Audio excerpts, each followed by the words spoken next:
नमस्कार, स्वागत है आप सभी का आपके अपने YouTube channel Kedarnath classes Uttarakhand में।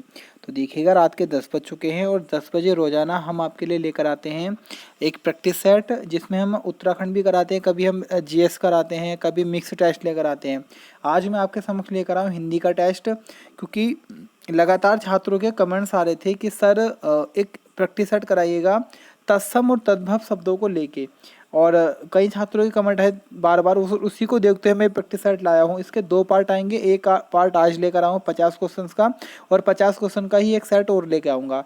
बाकी जो न्यू स्टूडेंट हैं जिनके भी तैयारी शुरुआत है, जैसे पुलिस कांस्टेबल की अगर वो तैयारी कर रहे हैं, एसआई की तैयारी कर रहे हैं, तो उनके लिए न्यू बैच स्टार्ट किया, जिसकी डेमो क्लास आपको डिस्क्रिप्शन में मिलेगी, जिसमें नैनीताल जिले की डेमो दी थी। बाकी क्लास कैसे करनी है, किस तरीके से करनी है, वो आपको एडजस्ट करना है, टाइमिंग आपको बतानी है। मैं एक ग्रुप बनाऊंगा व्हाट्सएप पे, जहाँ पे आप सभी को ऐड हो जाना है। उसका लिंक आपको डिस्क्रिप्शन में दे दूंगा। साथ ही साथ ये जो प्रैक्टिस सेट होता है, इस प्रैक्टिस सेट की पीडीएफ आपको हमारे टेलीग्राम ग्रुप में मिलेगी, उसका लिंक भी आपको डिस्क्रिप्शन में मिलेगा। चलिएगा, शुरुआत करते हैं आज की इस वीडियो की। वीडियो अच्छी लगी तो लाइक कीजिएगा, कमेंट भी कीजिएगा और अधिक से अधिक शेयर कीजिएगा। क्वेश्चन में देखें, निम्नलिखित में से कौन शब्द तत्सम नहीं है? तो बच्चों अगर हम बात करें तो ऑप्शन हमारा डी सही है कि प्यास शब्द बच्चों हमारा तत्सम नहीं है, बाकी सभी शब्द हमारे तत्सम है। क्वेश्चन नंबर 2 है, निम्नलिखित शब्दों में कौन सा तत्सम शब्द है? तो बच्चों यहाँ पर हमारा क्षत्रिय शब्द हो जाएगा तत्सम। क्वेश्चन नंबर 2 का ऑप्शन हमारा बी है। क्वेश्चन नंबर 3 है, संस्कृत के वे शब्द जो हिंदी में ज्यो के त्यों प्रयुक्त होते हैं, वे क्या कौन से शब्द कहलाते हैं? तो बच्चों वे होते हैं हमारे तत्सम शब्द। क्वेश्चन नंबर 3 का आंसर हमारा सी हो जाएगा। क्वेश्चन नंबर 4 है, विसर्ग का प्रयोग किन शब्दों में नहीं होता है? तो बच्चों हमारे जो तद्भव शब्द होते हैं, इनमें विसर्ग का प्रयोग नहीं किया जाता है। क्वेश्चन नंबर 4 का आंसर हमारा सी हो जाएगा। क्वेश्चन नंबर 5 है, किस विकल्प में उत्पत्ति के आधार पर शब्दों के भेद दिए गए हैं? तो आपके ऑप्शन दिए गए हैं और बताना है उत्पत्ति के आधार पर शब्द के कौन कौन से भेद हैं। तो आपका देखिएगा तत्सम, तद्भव, देशज और आपके आगत शब्द। आगत यानी कि मुख्यतः विदेशा शब्द, ये सारे ही शब्द बच्चे जो हैं हमारे वो हैं उत्पत्ति के आधार पर शब्दों के भेद। तो क्वेश्चन नंबर 5 का आंसर हमारा डी बिल्कुल करेक्ट हो जाएगा। क्वेश्चन नंबर 6 है, निम्नलिखित में से कौन सा शब्द तत्सम नहीं है? तो देखिएगा, श्रावण, अर्पण, खरपर ये आपका तत्सम शब्द है, लेकिन सुमीरन आपका तत्सम शब्द नहीं है। क्वेश्चन नंबर 6 का आंसर हमारा बी हो जाएगा। क्वेश्चन नंबर 7 है, तो यहाँ पर आपको दिया है और सही युग्म आपको बताना है तत्सम और तद्भव का संयोग, यानी कि पहला शब्द तत्सम और दूसरा शब्द उसका क्या तद्भव रूप हो। तो ऑप्शन बी बच्चों अगर हम बात करें तो देखिएगा, रज्जू और रस्सी, ये युग्म आपका सही होगा। तत्सम भाषा में रज्जू और तद्भव में रस्सी। ऑप्शन बी हमारा बी ऑप्शन हमारा करेक्ट हो जाएगा, ऑप्शन बी।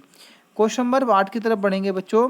क्वेश्चन नंबर 8 है, हिंदी में प्रयुक्त शब्द जो बाल्टी शब्द है, जिसका प्रयोग हम हिंदी भाषा में करते हैं, तो ये शब्द जो है किस भाषा का शब्द है? यानी कि ये देशज है, विदेशज है, या तत्सम है, तद्भव है? तो बच्चों बाल्टी शब्द जो है हमारा एक विदेशी शब्द है। तो क्वेश्चन नंबर 8 का आंसर हमारा ए बिल्कुल सही हो जाएगा। क्वेश्चन नंबर 9 की तरफ बढ़ेंगे। क्वेश्चन नंबर 9 है बच्चों, अजायब घर है, यानी कि जो अजायब घर शब्द है ये कैसा है? तो बच्चों अजायब घर जो शब्द है वो हमारा संकर शब्द है। आप सभी को पता होगा, 2 भाषाओं से मिलकर जो शब्द बनते हैं उन्हें संकर शब्द कहा जाता है। तो क्वेश्चन नंबर 9 का आंसर हमारा ए हो जाएगा। अजायब घर बच्चों एक प्रकार का हमारा संकर शब्द है। तो क्वेश्चन नंबर 9 का आंसर हमारा बच्चों ऑप्शन ए बिल्कुल सही है। अजायब घर एक प्रकार का संकर शब्द है। क्वेश्चन नंबर 10 है, निम्नलिखित में से तत्सम शब्द है, तो आपको तत्सम शब्द बताना है। तो बच्चों तत्सम शब्द अगर हम इसकी मैं बात करेंगे तो ऑप्शन डी हमारा करेक्ट हो जाएगा। ग्रह एक प्रकार का तत्सम शब्द है, ऑप्शन डी हमारा सही है। क्वेश्चन नंबर 11 की तरफ बढ़ेंगे। क्वेश्चन नंबर 11, निम्नलिखित शब्दों में जो नया है, तो नए शब्द का तत्सम रूप क्या है? नया जो हुआ वो तद्भव शब्द है, इसका तत्सम रूप क्या होगा? तो जो बहुत अच्छा क्वेश्चन है, इसका तत्सम रूप होगा आपका नव्य। क्वेश्चन नंबर 11 का आंसर हमारा बी है। क्वेश्चन नंबर 12 है, प्रतिछाया का तद्भव रूप है, यानी कि प्रतिछाया एक तत्सम रूप है और इसको हम तद्भव रूप इसका क्या होगा? तो परछाई। ऑप्शन ए हमारा सही है। देखिएगा, आप लूसेंट के तत्सम शब्द जितने भी हैं वो लगभग 500 प्लस हैं, उनको आप अच्छे से रट लीजिएगा, वहीं से एग्जाम में क्वेश्चन बनने की संभावनाएं होती है। क्वेश्चन नंबर 13, डंडा शब्द जो है ये किस भाषा का शब्द है? तो बच्चों डंडा एक प्रकार का जो आपका शब्द है वह तद्भव शब्द है। क्वेश्चन नंबर 13 का आंसर हमारा सी बिल्कुल करेक्ट हो जाएगा। क्वेश्चन नंबर 14 है, इनमें से कौन सा शब्द तत्सम नहीं है? इनमें से कौन सा शब्द तत्सम नहीं है? तो बच्चों अगर हम बात करें तो ऑप्शन ए आपका है, ये तत्सम शब्द नहीं है, एक प्रकार का तद्भव शब्द है। ऑप्शन ए हमारा क्या हो जाएगा? सही हो जाएगा। क्वेश्चन 15 निम्नलिखित में कौन सा शब्द तत्सम नहीं है? यानी कि इसमें से आपको तद्भव शब्द छांटना है। तो ऑप्शन अगर हम बात करें बच्चों, हमारा डी क्या है? कोयल एक प्रकार का तद्भव शब्द है, तो ऑप्शन डी हमारा बिल्कुल सही है। क्वेश्चन 16 है, निम्नलिखित में कौन सा शब्द आपका तद्भव है? तो देखिएगा, पहली बात तो एक बात बता दो, इस प्रैक्टिस सेट को वही कीजिएगा जिसने इस तत्सम तद्भव वाले चैप्टर को अच्छे से पढ़ा हो, वरना आपको सबसे हार्ड टॉपिक लगेगा और सारे क्वेश्चन आपके सर पे से उतर जाएंगे। स्पेशली मैं वीडियो उनके लिए लेकर आया क्योंकि बहुत ऐसे बच्चे हैं जो काफ़ी समय से तैयारी कर रहे हैं और उनको एक अच्छा प्रैक्टिस सेट नहीं मिल पाता है तत्सम तद्भव का। लूसेंट को उन्होंने रट दिए हैं, बार बार उनको पढ़ते रहते हैं, तो इसलिए मैं आपको स्पेशली लेकर आया हूँ। बहुत ज़बरदस्त इसमें क्वेश्चन है और आपका बहुत अच्छे तरीके से रिविजन हो सके, क्योंकि ये ऐसा चैप्टर है तत्सम तद्भव वाला और आपके विदेश जैसे शब्द कि इनको कितना ही पढ़िएगा, ये हम प्रैक्टिस कर करके इनको अच्छे से हम तैयारी इनकी कर सकते हैं। क्वेश्चन नंबर हमारा 16 है, निम्नलिखित में से कौन सा शब्द तद्भव शब्द है?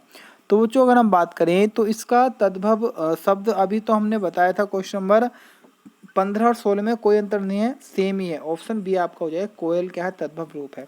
क्वेश्चन नंबर 17 है, पतलून किस भाषा का शब्द है? तो देखिएगा, बहुत बच्चे इसको इंग्लिश आंसर बहुत से बच्चे इसको पुर्तगाली आंसर बता देते हैं। लास्ट टाइम जब मैंने वीडियो में प्रैक्टिस कर दिया था मिक्स वाले में, तो वहाँ बहुत बच्चे पतलून शब्द को पुर्तगाली बता रहे थे। लेकिन ये अगर आप लूसेंट पढ़ेंगे ना, तो लूसेंट में आप देखना ये शब्द अंग्रेजी भाषा का दे रखा है। बाकी गूगल वगैरह पर भी पतलून का पुर्तगाली देते हैं, लेकिन अगर आप लूसेंट पढ़ोगे तो वहाँ पर आपको अंग्रेजी मिलेगा। ऑप्शन सी हमारा सही है।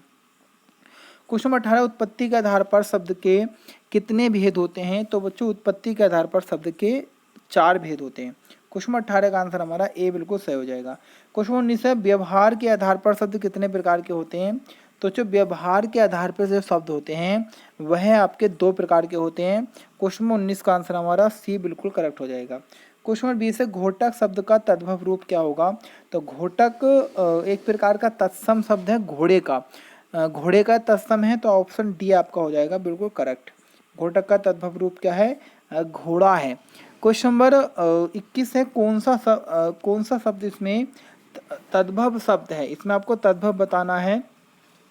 तो बच्चों अगर हम बात करें तो दही शब्द आपका क्या हो जाएगा? तद्भव हो जाएगा। दही का तत्सम रूप दधी होता है। ऑप्शन डी हमारा बिल्कुल सही है। क्वेश्चन 22 निम्नलिखित शब्दों में कौन सा देशज शब्द है? तो बच्चों आपका जो ऑप्शन डी फटाफट शब्द जो है वो एक प्रकार का देशज शब्द है। ऑप्शन डी हमारा सही हो जाएगा। क्वेश्चन नंबर 23 है, गड़बड़ घोटाला कौन सा शब्द है? तो गड़बड़ घोटाले की हम बात करें तो ये भी देशज शब्द है। आपने सुना होगा ऐसे शब्द जो मुख्यतः हम गांव देहात में जिनका प्रयोग करते हैं, जैसे आपका मैं बात करूँ तो पगड़ी हुआ, या आपका जैसे गड़बड़ घोटाला शब्द हुआ, फटाफट शब्द हुआ।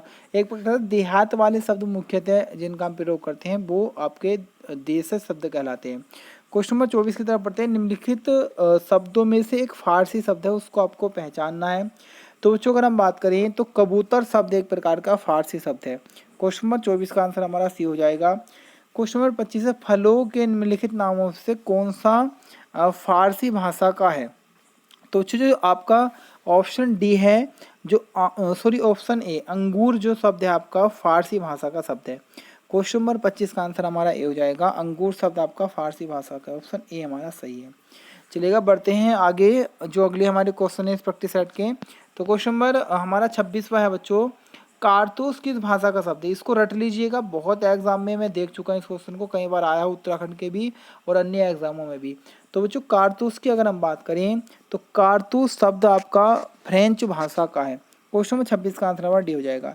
मैं एक चीज़ आपको बता दूं, देखिएगा आप जब हिंदी पढ़ेंगे लुसेंट तो वहाँ पर बहुत शब्द हैं, अरबी फारसी तुर्की बहुत सारे शब्द हैं। लेकिन आपको मैं एक चीज़ बता दूं, अगर आप इनको याद नहीं कर पा रहे थे तो आप इनको याद कीजिएगा, जैसे जापानी शब्द, फ्रेंच भाषा के शब्द, पश्तो भाषा के शब्द और आपके तुर्की शब्द को भी याद कर लीजिएगा। और चीनी शब्दों को। कई बार ऐसा होता है, देखिए मैंने अपने खुद देखा है एग्जामों में कि 70% जो आता है ना क्वेश्चन वो इन्हीं में से आ जाता है। और इसमें ना बहुत छोटे छोटे दे रखे हैं, बहुत कम कम दे रखे हैं, जिनको हम याद भी कर सकते हैं, जैसे मिग बोट का, स्पुतनिक, जैसे ये आपके रूसी भाषा के हो गए। तो ऐसे इनको याद कीजिएगा पहले, उसके बाद पहुंचिएगा अरबी फारसी पे। क्वेश्चन नंबर 27 है, निम्नलिखित शब्दों में से एक विदेशी भाषा का नहीं है। तो इसमें आपको बताना है कौन सा शब्द बच्चों विदेशी भाषा का नहीं है। तो आपका बूंद शब्द विदेशी भाषा का नहीं है। क्वेश्चन नंबर सी आपका हो जाएगा। बाकी आपके सारे ही आपके विदेशी भाषा के, जैसे आपका औरत हो जाएगा अरबी भाषा का है, गमला आपका पुर्तगाली का है, कमीज भी आपका पुर्तगाली का हो जाएगा, बुस्सर्ट आएगा तो अंग्रेजी भाषा का होगा।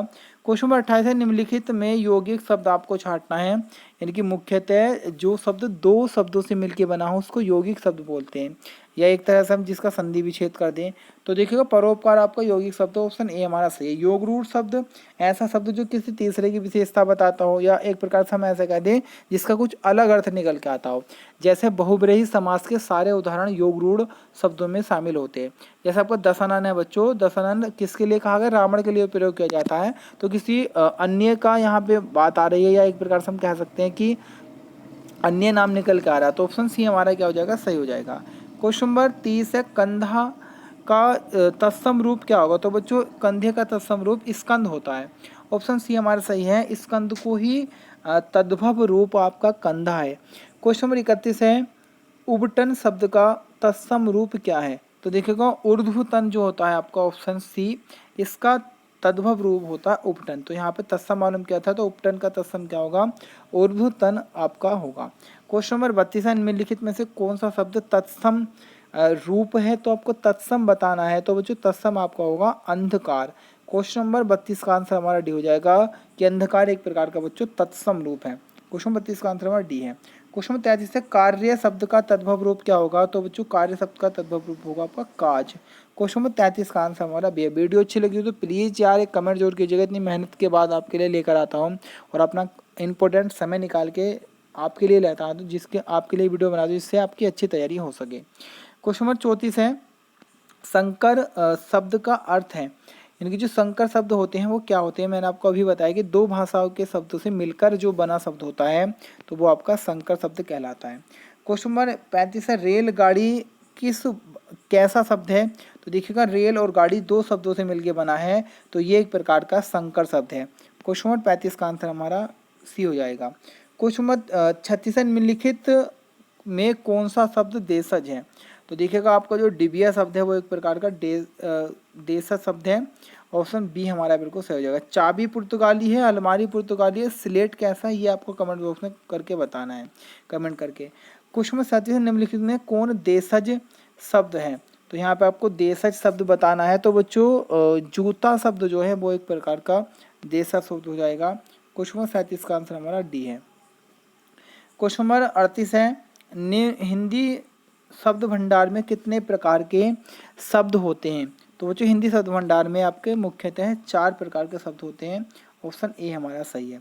मुस्लिम शासकों के समय भारत में न्यायालयों की भाषा कौन सी थी। तो बच्चों ये भाषा थी आपकी फारसी और अरबी। ऑप्शन सी हमारा बिल्कुल करेक्ट हो जाएगा। आप सभी को पता होगा लगभग अरबी फारसी भाषा के 3500 शब्दों का प्रयोग हम हिंदी में करते हैं, तो अंग्रेजी के लगभग 3000 शब्दों का प्रयोग करते हैं। तो जो मुगल आए थे यहाँ पे तो उनके जो न्यायालय थे तो उन न्यायालयों में जो भाषा का प्रयोग होता था तो वह आपकी अरबी फारसी भाषा का प्रयोग होता था। क्वेश्चन नंबर 40 है, गोधूम शब्द का तद्भव रूप क्या होगा। तो जो गोधूम का तद्भव रूप होगा गेहूं। क्वेश्चन नंबर 40 का आंसर हमारा बी हो जाएगा। ये तो बहुत बार एग्जाम में क्वेश्चन बनता है। क्वेश्चन नंबर 41 है, निम्नलिखित शब्दों में कौन तत्सम है।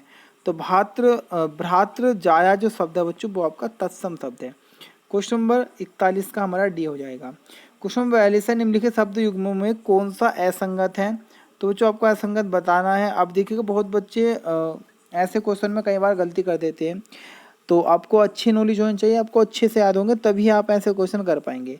तो बच्चों अगर हम बात करें इसमें जो असंगत शब्द है वो आपका ऑप्शन सी हो जाएगा। कारतूस शब्द अंग्रेजी भाषा का नहीं है। ऑप्शन डी आपका क्या हो जाएगा, बिल्कुल करेक्ट हो जाएगा। ये ऑप्शन सी आपका सही हो जाएगा, ये असंगत है। बाकी अफसोस फारसी का है, गमला पुर्तगाली का, कैंची तुर्की का है, लाश भी तुर्की भाषा का आपको देखने को मिलेगा, कैची हुआ, तुर्की हुआ, कैची हुआ जो तुर्की भाषा का है, उर्दू तुर्की भाषा का है, बहादुर तुर्की भाषा का है, लाश तुर्की भाषा का है, तमंचा तुर्की भाषा का है। तो ये सारे शब्द आपके तुर्की भाषा के हैं। क्वेश्चन नंबर 43 है, चाय किस भाषा का शब्द है? तो देखिएगा आपका चाय हुआ, चीनी हुआ, ये आपके जो शब्द हैं चीनी भाषा के हैं, चाय भी और चीनी भी। ऑप्शन बी हमारा बिल्कुल सही हो जाएगा। क्वेश्चन नंबर 44 है, निम्नलिखित में से कौन सा युग्म सही नहीं है? तो इसमें अगर हम बात करें बच्चों, कौन सा युग्म सुमेलित या सही नहीं है, तो केला, कदली, पसीना, प्रश्विन, ओझा, उपाध्याय, ये तीनों ही सही है। कपास आपका ऑप्शन कपास करपाट वाला ऑप्शन डी क्या हो जाएगा? गलत हो जाएगा। ये वाला तो एग्जाम में आ चुका है, उत्तराखंड बीडीओ के एग्जाम, पसीना और प्रश्विन वाला जो आ चुका है। क्वेश्चन नंबर 45 है, आल्पिन और गमला किस विदेशी भाषा के शब्द हैं? तो देखिएगा मैंने आपको अभी गमला बताया था पुर्तगाली का है, तो आल्पिन और गमला दोनों आपके पुर्तगाली भाषा के शब्द हैं। तो क्वेश्चन नंबर 45 का आंसर हमारा सी हो जाएगा। क्वेश्चन नंबर 46 है, कौन सा शब्द देशज नहीं है? और हाँ, एक और आपसे बात बता दूं, अगली जो वीडियो मैं लेकर आ रहा हूँ वह पत्र लेखन से संबंधित लाऊंगा, पत्र लेखन के महत्वपूर्ण प्रैक्टिस स्टार्ट कराऊंगा आप, तो इसलिए आप अच्छे से पत्र लेखन हमारे चैप्टर को पढ़िएगा। और उसके बाद आपके सामने जनसंचार का मैं टेस्ट लेकर आऊँगा, जनसंचार वाले क्वेश्चनों का। क्वेश्चन नंबर हमारे 46 है, कौन सा शब्द देशज नहीं है? तो देखिएगा कंजर, करवट, कचोट, ये आपके देश शब्द हैं, लेकिन जो कंचन शब्द है बच्चों वो हमारा देश शब्द नहीं है। ऑप्शन सी हमारा करेक्ट हो जाएगा, ये देश शब्द नहीं है। क्वेश्चन नंबर 47 है, नीचे दिए गए विकल्पों में से तत्सम शब्द का चयन कीजिए। तो आपको बताया था मैंने गेहूं तद्भव रूप है गोधूम का, तो गोधूम क्या हुआ बच्चों? तत्सम हुआ। क्वेश्चन नंबर 47 का आंसर हमारा सी हो जाएगा। क्वेश्चन नंबर 48 की तरफ बढ़ते हैं, नीचे दिए गए विकल्पों में से तद्भव शब्द का चयन करना है। तो देखिएगा हम बात करें, तद्भव शब्द है हमारा मुँह, ऑप्शन ए हमारा क्या हो जाएगा? बिल्कुल करेक्ट हो जाएगा। क्वेश्चन नंबर 49 है, स्फूर्ति शब्द का तद्भव शब्द है। 49 क्वेश्चन का जो आंसर होगा आपका ऑप्शन बी हो जाएगा, फुर्ती। फुर्ती शब्द तद्भव है और स्फूर्ति शब्द आपका हो जाएगा तत्सम। क्वेश्चन नंबर आज का अंतिम क्वेश्चन है, मुकुट शब्द निम्नलिखित में से किस कोटि का है? यानी कि मुकुट शब्द कैसा है? तो जो मुकुट शब्द हमारा ऑप्शन डी तत्सम शब्द है मुकुट। क्वेश्चन नंबर 50 का आंसर हमारा डी हो जाएगा। तो ये थी आज की महत्वपूर्ण वीडियो, कैसी आपको लगी एक बार कमेंट कीजिएगा और अधिक से अधिक शेयर कीजिएगा और इसी प्रकार से अपना प्यार मेरे साथ बनाए रखिएगा। आज के लिए इतना ही, मिलूंगा कल फिर एक नवीनतम वीडियो के साथ। फिलहाल के लिए धन्यवाद।